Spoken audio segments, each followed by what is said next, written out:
After years in prison and a devastating betrayal, a woman fights for her freedom, but what she faces in court is something she could never have imagined. After 7 years behind bars, Maria returns to the world with one hope: to start over with her daughter. But what awaits her at home is a cruel betrayal and a new battle she never expected to face. Now, with her future on the line, she's ready to fight against everything and everyone, even the system itself.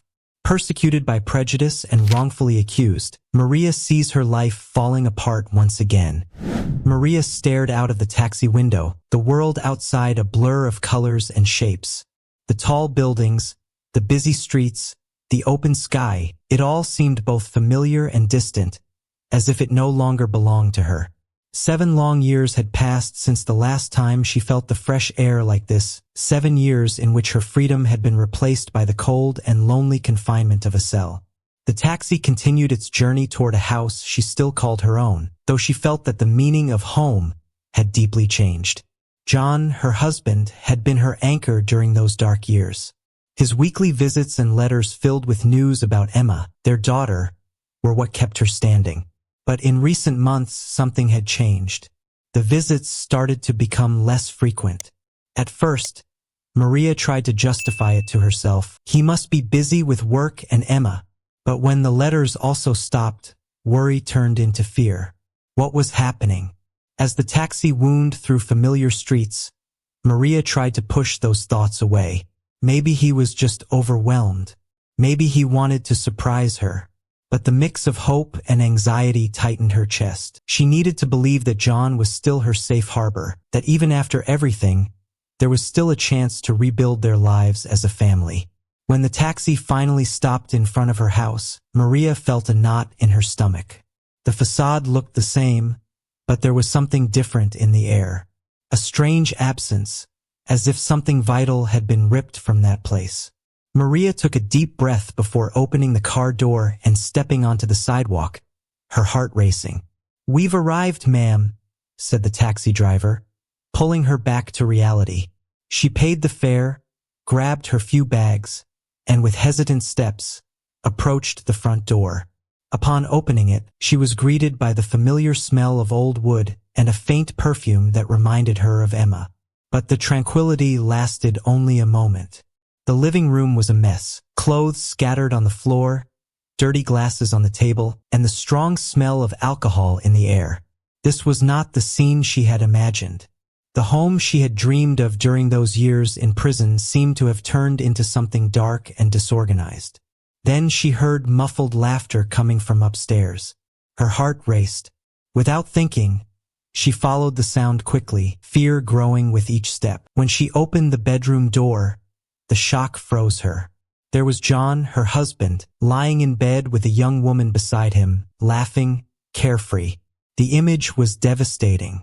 John saw her at the door, and with a coldness Maria never thought he was capable of, he simply said, "You came back earlier than I expected." The phrase, devoid of emotion or remorse, hit her like a punch to the chest. Maria stood paralyzed, unsure of what to say. The man who had promised to wait for her, who had visited her every week, now looked at her as if she were a stranger. Without a word, she turned and went to Emma's room. The little girl was playing innocently with her dolls, oblivious to the chaos unfolding around her. Maria, holding back tears, grabbed some of Emma's clothes and put them in a backpack. Carrying Emma in her arms, she left the house without looking back. All she could think was that she needed a place to breathe and think. And she knew exactly where to go. Maria walked quickly through the streets with Emma in her arms, the cold wind hitting her face as she tried to process what she had just witnessed. Her mind was in turmoil, and the familiar streets seemed distant, as if they were part of a long-lost past. The shock of John's betrayal mixed with the urgency to find a safe place. Her destination was Lisa's house, her longtime friend, the only person she knew she could trust. When she arrived at Lisa's house, Maria hesitated for a moment before knocking on the door. Her body trembled, not just from the cold, but from the emotional whirlwind overwhelming her. Lisa opened the door quickly, her eyes widening at the sight of Maria. "Oh my God! What happened?" Lisa asked, pulling her inside before she could even answer. Maria entered, still holding Emma, unsure of where to start. Lisa gently took the little girl and led her to the bedroom so she could rest. When she returned, she found Maria sitting on the couch, her hands trembling and her gaze distant. "Maria, tell me what happened," Lisa asked softly. Maria struggled to find the words, her voice coming out weak. "John, he was with another woman. I don't know what to do, Lisa. I can't go back to that house." Lisa shook her head, disbelief in her eyes. "How could he do that? He visited you in prison, wrote to you. I never thought he could betray you like this." Maria laughed, but it was a bitter, painful laugh. "Neither did I. But it happened. And now I don't know what to do. I have nowhere to go, Lisa. I can't stay in that house. Not after what I saw." Lisa sat next to Maria and wrapped her in a tight hug. "You can stay here as long as you need. You don't have to go back there. We'll find a solution." Maria took a deep breath, trying to control the panic that was threatening to consume her. "It's not just that, Lisa. I need a job. John is going to fight for custody of Emma. He has a house, a job, and me? I'm an ex-convict, with no job, no nothing. How am I going to face this?" Lisa held her by the shoulders, looking her in the eyes with determination. "We'll figure it out. We'll find you a job. No matter what John does, you're not going to lose Emma. I'll help you." Maria wanted to believe her, but the stories she'd heard in prison about ex-convicts struggling to rebuild their lives haunted her. The world wasn't kind to people like her. "But what if no one gives me a chance? What am I going to do?" Lisa, determined, held Maria's hands. "You'll make it. We'll make it. No matter how many doors close, we'll find one that opens." That night, while Emma slept soundly in the room next door, Maria lay awake, staring at the ceiling, trying to imagine what the future would be like. She knew she couldn't give up. She had to fight not just for herself, but for Emma. The next day, she would start looking for a job, no matter how hard it would be. The sun was still low on the horizon when Maria left Lisa's house. The morning air was fresh, but Maria felt a heavy weight on her shoulders, as if each step she took was harder than the last. Wearing the only decent outfit she had, she was determined to find a job. She had to start over somehow. The promise she made to herself in prison, that she would give Emma a better life, kept her moving, but doubts and fears haunted her as well. Maria decided to start with the simplest places, where she thought she might have a chance. She first entered a small bakery on the corner of a nearby neighborhood. "Are you hiring?" she asked the baker, trying to sound confident. But the man, without even looking up from the dough he was preparing, replied quickly, "Sorry, we don't need anyone at the moment." Disheartened, but still determined, Maria moved on to the next store, a small clothing boutique. There, the manager gave a quick glance at the simple resume Maria had prepared but was polite in her refusal. "We're not hiring at the moment. We'll keep your resume on file in case something comes up," she said with a polite but empty smile. Every no she received felt like a small stab at her confidence. She continued walking from store to store, but the answer was always the same. When she decided to be honest about her time in prison, people's reactions became even colder and more distant. "We don't hire ex-convicts here," she heard more than once. The doors kept closing, and with each rejection, Maria felt the weight of her past becoming impossible to bear. By mid-afternoon, exhausted and hopeless, Maria sat on a park bench, watching the children play and the mothers chat around her. Tears began to well up in her eyes, but she held them back. "Emma deserves more," she thought. "She can't pay for my mistakes." It was then that she saw a help wanted sign taped to the window of a local grocery store. Determined to try one last time, Maria took a deep breath, stood up, and walked over. Inside the store, a middle-aged man with a welcoming smile greeted her. "Can I help you?" He introduced himself as Mr. Thompson, the manager. Maria handed him her resume, and he led her to a small room in the back for a chat. "Do you have any customer service experience?" he asked, reviewing her resume. Maria took a deep breath. I've worked in maintenance and cleaning before, but I'm dedicated. I just need a chance to start over. I spent some time in prison, but I'm willing to do whatever it takes. Mr. Thompson looked at her with a neutral expression, then removed his glasses and said, I appreciate your honesty. Here we try to be fair. I believe in second chances. We can start with a trial period. Come in tomorrow morning for training. Maria could hardly believe what she was hearing. Thank you, Mr. Thompson. I promise I won't let you down. She left the store feeling lighter, but fate had other plans for her. Maria left the grocery store feeling a sense of lightness she hadn't felt in a long time. An opportunity, finally. It was as if the world had given her a small glimpse of hope after so many doors had been slammed shut. But little did she know her happiness would be short-lived. On the other side of the store, Janet, the oldest employee, watched Maria with a look of suspicion. To Janet, any new employee was a threat to her job security. When she saw Maria leaving the manager's office with a smile on her face, something inside Janet was deeply unsettled. Who is this woman? She muttered to herself. And worse, why would the manager hire her so quickly? Maria stopped by a shelf to adjust the strap of her bag. At that moment, Janet saw her chance. With a shrill voice loud enough for everyone to hear, she shouted, I saw that woman take something from the shelf. Janet's shout echoed through the grocery store. Maria froze, confused. What? No, I didn't take anything. She tried to defend herself, but the chaos had already begun. Customers around her began looking at her with suspicion, and soon a small crowd had gathered. She's stealing. I saw her hide something in her bag. Janet insisted with alarming confidence. Maria looked around, stunned. That's not true. I was just adjusting my bag. Mr. Thompson appeared, concerned about the commotion. What's going on here? He asked, trying to make sense of the situation. I saw her take something, Janet repeated, pointing at Maria. Mr. Thompson looked at Maria with a confused expression. Did you take something, Maria? Maria felt panic rising within her. No, I didn't take anything, she said, her voice trembling, but she knew the situation was slipping out of her control. Before the manager could say anything else, a customer had already called the police. Within minutes, 2 squad cars arrived at the store, and Maria was handcuffed in front of everyone, feeling the weight of prejudice and suspicion crush her. Mr. Thompson tried to intervene. Officers, I believe we can resolve this here. Maria had just come out of an interview, but the police weren't willing to listen. To them, Maria was just another ex-convict caught up in trouble.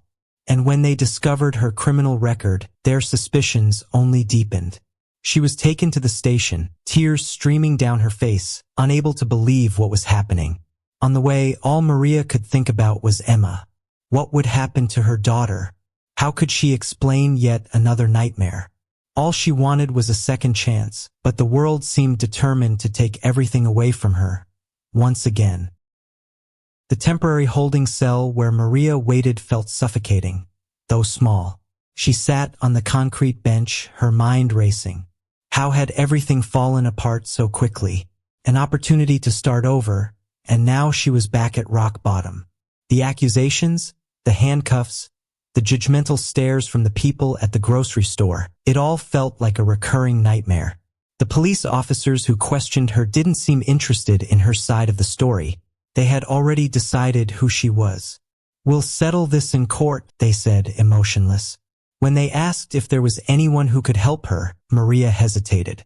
The only person who might be able to help was John. But him?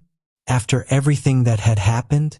With a lump in her throat, she gave John's number, unsure of what to expect. Days passed, and finally Maria was brought to court for trial. Every moment in that cell had felt like an eternity. Her hope for a new beginning had vanished, and all that remained was a suffocating emptiness. As she entered the courtroom, she felt the weight of curious and judgmental stares. At the back of the room, John was sitting, watching everything with a near-satisfied expression. He hadn't come to help. He had come to watch. The judge entered, and silence fell over the room. Maria's lawyer, Mr. Miller, a public defender, seemed confident as he stood to make her defense. "Ladies and gentlemen, what we have here is an unjust accusation. My client, Maria, was simply trying to restart her life. There is no evidence that she committed any crime." Mr. Thompson was called to testify, and he confirmed that he had not seen Maria steal anything. But Janet, in her stubbornness, stuck to her accusations. "I know what I saw. She was taking something and hiding it in her bag," she insisted, unwavering. When the judge pronounced the guilty verdict, Maria's world crumbled. Bail was set at $1 million, an impossible sum for her. Maria lowered her head, ready to accept her defeat. John, in the back of the room, displayed a small, satisfied smile. He knew Maria couldn't pay, and that would guarantee his victory in the custody battle for Emma. But then, an unfamiliar voice broke the silence of the courtroom. "I will pay the bail." All eyes turned to the back of the room, where an elderly woman, elegantly dressed, had stood up. Maria had never seen her before, but there she was, offering salvation. The judge, surprised, asked if she was sure, and the woman responded with conviction, "Yes, I will pay immediately." The bail was paid, and Maria was released. John, incredulous, watched as his plan fell apart. Maria, stunned, left the courthouse, not knowing what to think. Outside, the mysterious woman was waiting for her. "Why did you do this?" Maria asked, still trying to make sense of what was happening. The woman smiled softly and touched Maria's shoulder. "Get in the car, dear. We have much to talk about. You'll understand soon." The air in the courtroom was heavy, filled with tension and expectation. Maria sat at the defendant's bench, her heart heavy, her mind numb. The past few days had been a blur of chaotic events and accumulated injustices. Her confidence had been stripped away, piece by piece, and now all that remained was a sense of emptiness. At that moment, the only thing that mattered was the verdict the judge would deliver. Maria's life depended on it, and not just hers but Emma's as well. At the back of the room, John sat, watching everything with the same cold, distant expression as always. From the moment Maria saw him in court, it was clear he wasn't there to help. His behavior seemed to confirm her darkest suspicions. He wanted her to fail, to lose everything. Perhaps he thought he could erase her from their lives, secure custody of Emma, and wipe out any trace of Maria. The thought filled Maria with pain and anger. The defense attorney, Mr. Miller, a man with a serious and dedicated demeanor, stood to make his closing argument. He spoke calmly but with determination. "Ladies and gentlemen, my client, Maria, is here today fighting to prove her innocence. She has been unjustly accused of a crime she did not commit. There is no conclusive evidence against her. What we have here is a case of prejudice and assumptions based on her past." Maria listened to her lawyer's words, feeling a faint hope that someone might believe her. But each time she looked at the judge, his impassive face seemed like a sentence already written. The grocery store manager, Mr. Thompson, was called to testify and tried to defend Maria. "I never saw her take anything. We were just beginning the training process." But when Janet, the veteran cashier, was called to testify, she stuck to her firm accusations. "I saw her take something and hide it in her bag. I'm not lying." Janet's words seemed to carry more weight than Mr. Thompson's. Maria's criminal record, though she was paying her debt to society, seemed enough to condemn her in the eyes of many. When the judge finally gave his verdict, Maria felt the ground collapse beneath her feet. The defendant is found guilty of attempted theft. Bail is set at $1 million. The room seemed to spin around Maria. How could she ever pay such an amount? Everything was lost. John, at the back of the room, only watched, his impassive expression masking what Maria knew to be satisfaction. He didn't need to say anything. His look said it all. He had won. But suddenly, a soft, determined voice echoed through the room. "I will pay the bail." Maria looked, incredulous, toward the back of the courtroom. All eyes turned to an elderly woman, elegantly dressed, who had risen. The woman walked to the center of the room, her posture firm and dignified. "I will pay the defendant's bail." The judge, visibly surprised, asked the woman if she was sure. "Yes, I am sure. I will pay immediately." The room fell silent as everyone watched in disbelief. The woman went to the clerk, and Maria was removed from the handcuffs. John, who had seemed in control until then, now wore an expression of pure shock. He hadn't foreseen this. His plan was unraveling. As Maria left the courthouse, she felt in a state of disbelief. Her thoughts were confused. Who was this woman? Why had she offered to help? What did she want? Outside, the elderly woman waited for her, with a soft smile on her face. "Get in the car, dear. We have much to talk about," the woman said, her voice as soothing as a balm for Maria's wounded soul. Maria hesitated for a moment, but something in the woman's voice reassured her. Still confused but with a glimmer of hope, she got into the car. As the vehicle pulled away, Maria felt that, for the first time in a long time, something in her life was about to change for the better. But who was Eleanor? And why had she intervened? These questions echoed in Maria's mind, but she knew the answers were coming.